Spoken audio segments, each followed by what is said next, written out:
Adilabad RIMS medical కాలేజీలో MBBS second year చదువుతున్న సాహిల్ చౌదరి ఆత్మహత్య చేసుకోవడం చాలా బాధాకరమని స్థానిక ఎమ్మెల్యే పాయల్ శంకర్ అన్నారు. బుధవారం రిమ్స్ ఆసుపత్రిలో సాహిల్ మృతదేహాన్ని ఆయన సందర్శించారు. అనంతరం తోటి విద్యార్థులతో మాట్లాడి ఘటనకు సంబంధించిన వివరాలను అడిగి తెలుసుకున్నారు. ఎగ్జామ్ షెడ్యూల్ ముందు రావడంతో సాహిల్ ఆందోళన చెందాడని తోటి విద్యార్థులు తెలిపారు. బాధిత కుటుంబ సభ్యులు రాజస్థాన్ నుండి బయలుదేరి ఆదిలాబాద్కి వస్తున్నారని తెలిపారు. భౌతిక కాయాన్ని రాజస్థాన్కు పంపే విధంగా అన్ని ఏర్పాట్లు జిల్లా యంత్రాంగం చేపడుతుందన్నారు. అదేవిధంగా వసతి గృహంలో నెలకొన్న సమస్యలను పరిష్కరించడానికి కృషి చేస్తానన్నారు.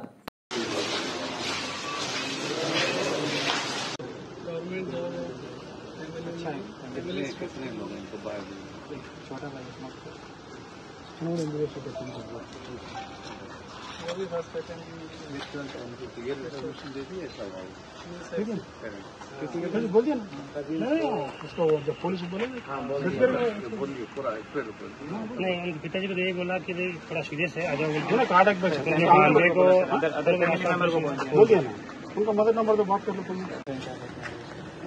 फाइनेंशियली उसका कोई इशू नहीं है, लड़की का भी ऐसा भी कुछ नहीं है और कोई प्रॉब्लम नहीं है. क्या प्रॉब्लम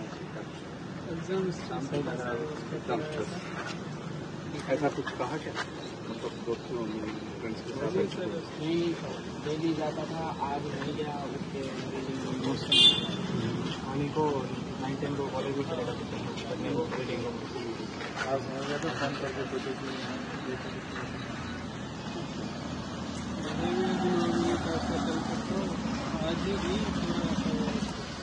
आज ही एक्शन करो लाइब्रेरी के लिए तो कलेक्शन आपको चेक करेंगे.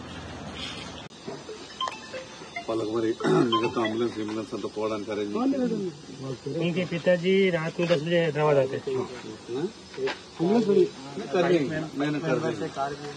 कार कर देंगे एम्बुलेंस, वो दिक्कत नहीं, कोई प्रॉब्लम. अच्छा कितने बजे लाना यहाँ पे कर दीजिए ना नहीं मतलब इसमें एक बेड पे दो लोग सो रहे क्या? हाँ कभी 210 कभी 110 कभी दूसरे रूम पे भी सो रहे. ये बेड कनेक्ट थे मतलब 100 बार आया ना फिर मैं तो रूम में 2 रहने का पहली बार बोला मैं बार आया मैं क्या फैन तो हैंगिंग किया कोई भी नहीं थे मतलब कोई ऐसा क्या बंद कर लिया था क्या? रूम बंद कर लिया. हम लाइब्रेरी से लेकर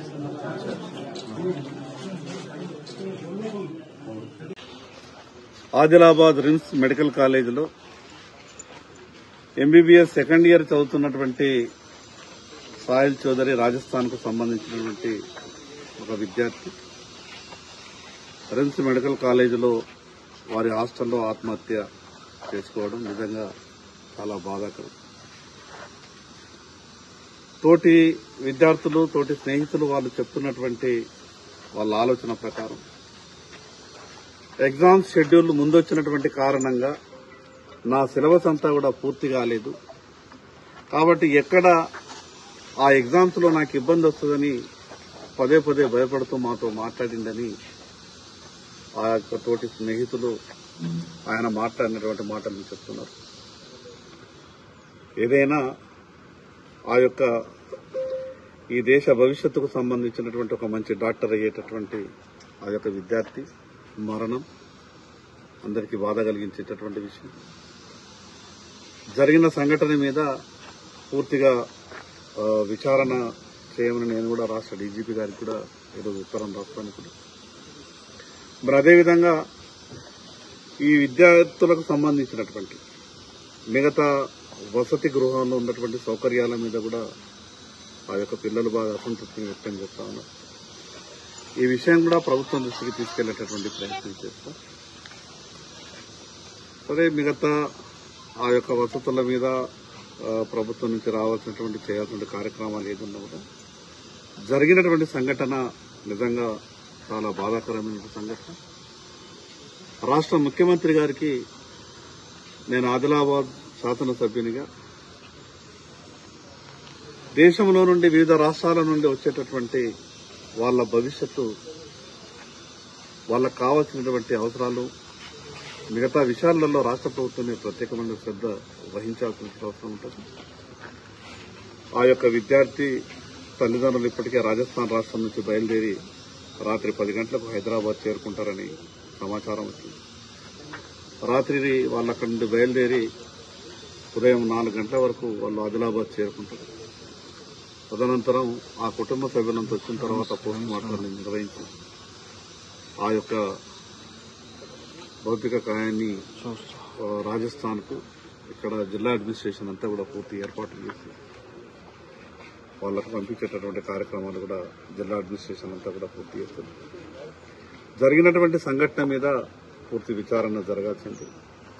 అసలు ఏ లోపం ఏ కారణంతో ఆ యొక్క విద్యార్థి మరణించింది.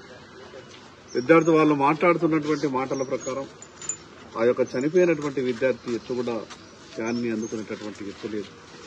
మాకు అనుమానాలు వస్తున్నాయి అనే విధంగా కూడా కొంచెం మాటలు మాట్లాడే ప్రయత్నం చేసింది. ఏదైనా ఆ యొక్క విషయం మీద పూర్తి విచారణ జరిగే విధంగా స్థానిక శాసనసభ్యునిగా నా వంతు ప్రయత్నం చేస్తానని సందర్భంగా తెలియజేస్తాను.